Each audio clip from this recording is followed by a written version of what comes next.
Ward संख्या 36 से आदित्य सिंह कुशवाहा जी के जीते के बाद और जितावे के बाद भारी से भारी मतों से विजयी बनावे के बाद तो ए चाचा ए भैया दोनों हाथ जोड़ के निवेदन बा हो हई चंदनवा गुहार लगे ले बा एक बार जीती और जिताई भारी से भारी मतों से विजयी बनाई।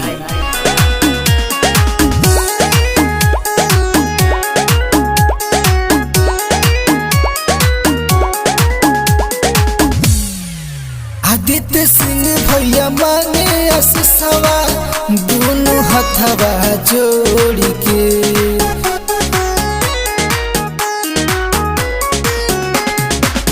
आदित्य सिंह भैया मांगे आशीषवा दोनों हथवा जोड़ के।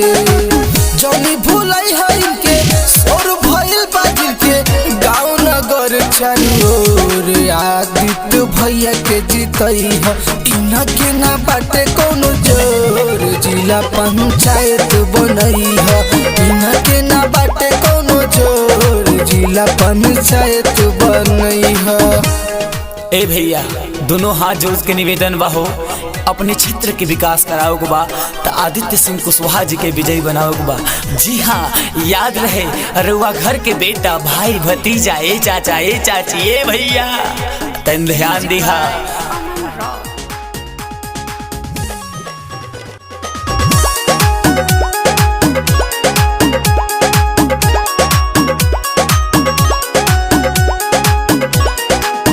भैया पूरा लॉकडाउन गाँव होके चाहे टाउन सेवा सबके ही कोइले जनी होके देह डाउन।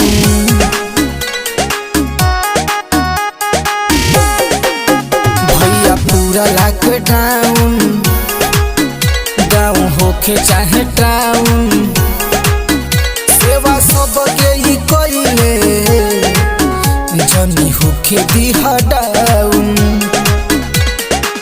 गाँव के शान हवे सच हो महान हवे दिहा नाइन के छोड़ी आदित्य भैया के जीतई है इनके ना बाटे कोनो जोर जिला पंचायत बनई है इनके ना बाटे कोनो जोर जिला पंचायत बनई है। नेता नहीं बेटा आपका बेटा आपका भतीजा आदित्य सिंह कुशवाहा जी को विजयी बनाए। ए भैया अरे तरह से दोनों हाथ जोड़ के निवेदन बा हो अरे गांव के विकास कराओ के बा तो आदित्य सिंह कुशवाहा जी के विजयी बनाओ के बा। Music by Aman rock.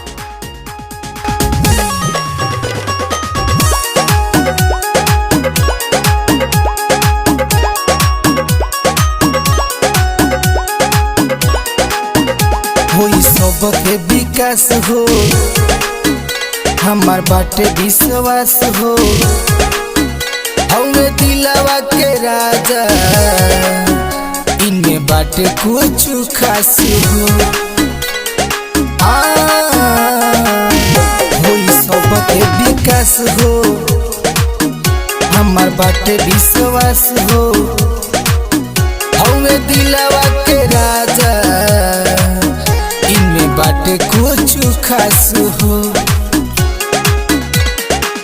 दिहे रोजगार के हो रहे ना बेकार गिरे दिहे न अखिया से लोग आदित्य भैया के जीतई है इनके ना बाटे कोनो जोर जिला पंचायत बनई है इनके ना बाटे कोनो जोर जिला पंचायत